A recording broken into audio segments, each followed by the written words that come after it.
To talk to you now. Ladies and gentlemen, I'd like to talk to you now about the Common Fisheries Policy and how it's going to be reformed.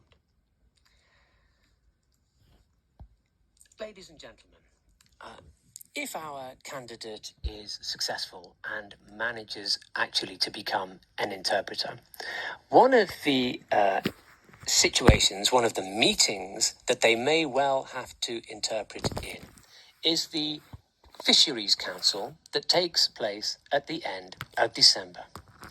What exactly is this Fisheries Council? Well, this is the time when the Commission comes forward with its proposals as to how many fish can be caught by each member state the following year. Of course, the Council, i.e. the member states, always disagree with the Commission's proposals. They want to be allowed to catch more fish. This means that you have a long series of arguments that goes on for several days and often deep into the night until finally, at the end of it all, a compromise is reached. But because it's a compromise, nobody is very happy with it. Environmentalists say that the Commission has caved in and watered down its proposals, allowing member states to catch too many fish. The fishermen, on the other hand, are angry. They say that the member states and their governments have not been defending their interests and that they can't catch enough fish in order to be able to make a living. The problems in the Common Fisheries Policy are quite clear to everybody.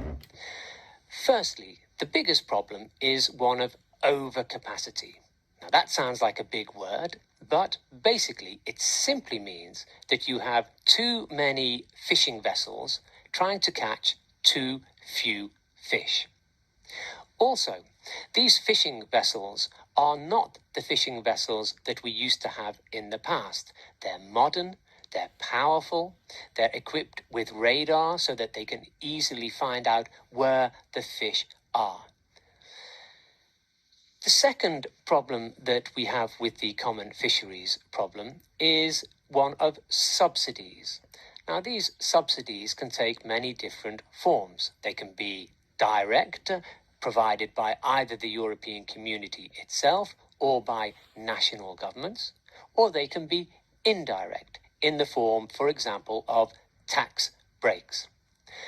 These two things taken together mean that you have a lot of vessels trying to catch fish in an industry which otherwise, left to its own devices, would probably not be profitable. This has had terrible effects on fish stocks in all the seas across the world. The Commission itself estimates that nearly 90% of all fish stocks are overfished. And let me give you just one particularly extreme example. 93% of the cod which are caught in the Northern Sea are juveniles. That means that they haven't even had time to reproduce and therefore make sure that the stock is able to maintain itself. They haven't even had time to reproduce when they're caught and taken out of the water. And obviously, that has meant that the North Sea cod stock has been brought to the very brink of collapse. For this reason, the Commission has decided that a major reform process is required of the CFP, and it published last year a green paper in which it makes proposals as to how to go about that reform. It wants to reduce the overcapacity in the industry by giving fishermen money. This money is in exchange for scrapping vessels, taking them out of use. More money will also be made available to retrain the fishermen who lose their jobs.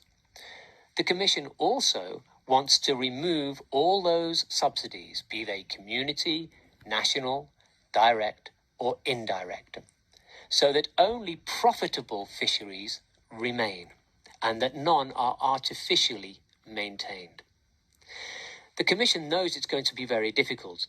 They expect to have 3 to 4 years of consultations before they even make a legal proposal, which will then be discussed by Council.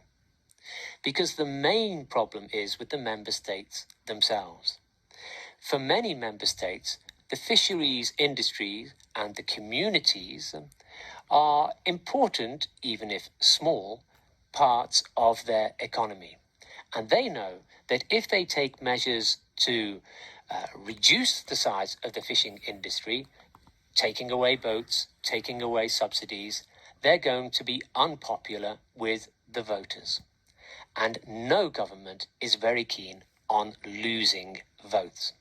So we can expect a very difficult negotiating process to see whether it's possible at all to get some form of reform of the CFP.